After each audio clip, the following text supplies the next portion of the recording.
This is Hannibal from the HannibalTV.com with my fourth and final review of Hulk Hogan's appearance on the Steve Austin podcast.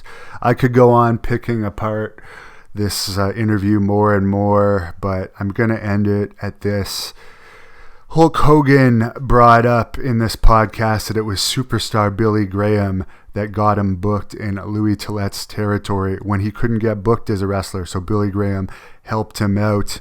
Steve Austin even brought up that Billy Graham could have been the original Steve Austin if Vince McMahon Sr. would have continued going with him when he had the title run as a heel, when he actually won the record for the most consecutive sellouts of Madison Square Garden, 19 out of 20 main event sellouts, a record that Hulk Hogan certainly didn't break. But Sr. was insistent on going with Backlund. Austin actually told me he'd be open to having Billy Graham on his podcast in the near future, so I would love it if that could happen. But my point of this is, Hogan writes in his autobiography, I can remember the first time I saw Billy Graham on TV climbing up to the second turnbuckle and facing the crowd with his arms up and those massive 22-inch biceps. He looked inhuman. I remember thinking, I want to be just like that guy someday. Well, he ended up taking a lot of aspects of Billy Graham's gimmick. He took the ear cup.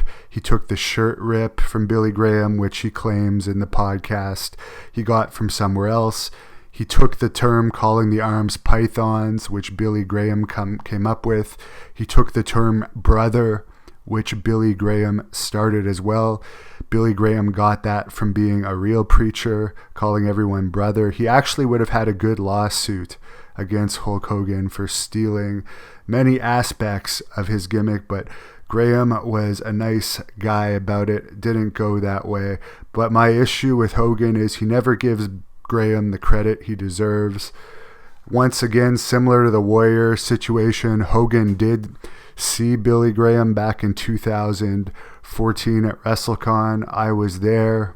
They hugged, and they didn't talk again after that. Hulk Hogan never helped out with Billy's recent GoFundMe that Graham needed to help with a medical issue. It was actually Ted Arcidi who donated the most for that with a $4,000 donation. DDP Mark Merrill also donated for the amount that Hogan took from Billy's gimmick, and Billy actually helping Hogan at the start of Hogan's career. It just disgusts me that a millionaire like Hogan didn't donate a single penny to Graham's GoFundMe. And that's why I actually am more on the dislike side of Hogan than the like. So sorry to all you Hulk Hogan marks that I told the truth in some of my recent posts about Hogan's appearance on Austin's podcast. That's not a critique at all on Austin about not calling Hogan out on his many lies that he told on this podcast.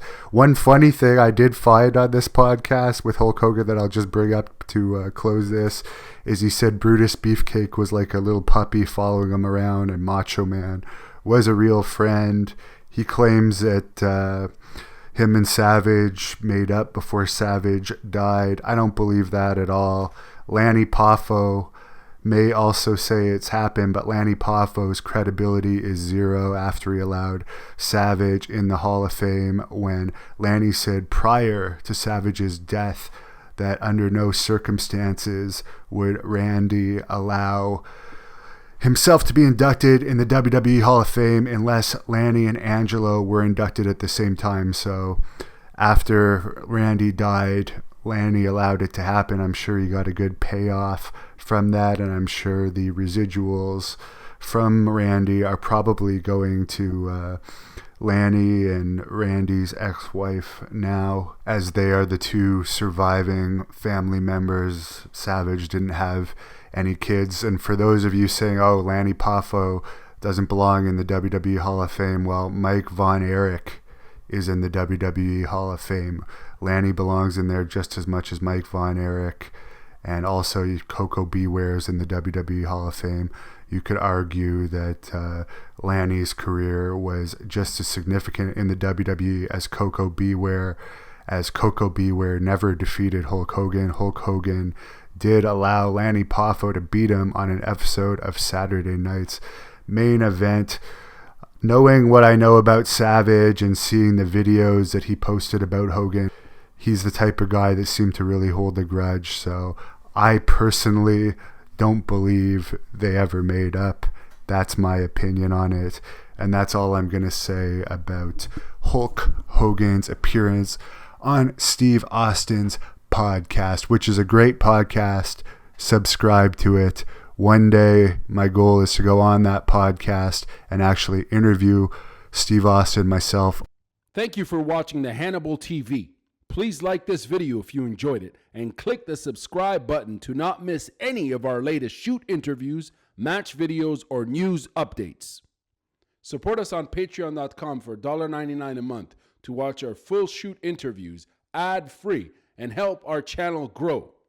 Follow us on Twitter at the Hannibal TV for instant updates.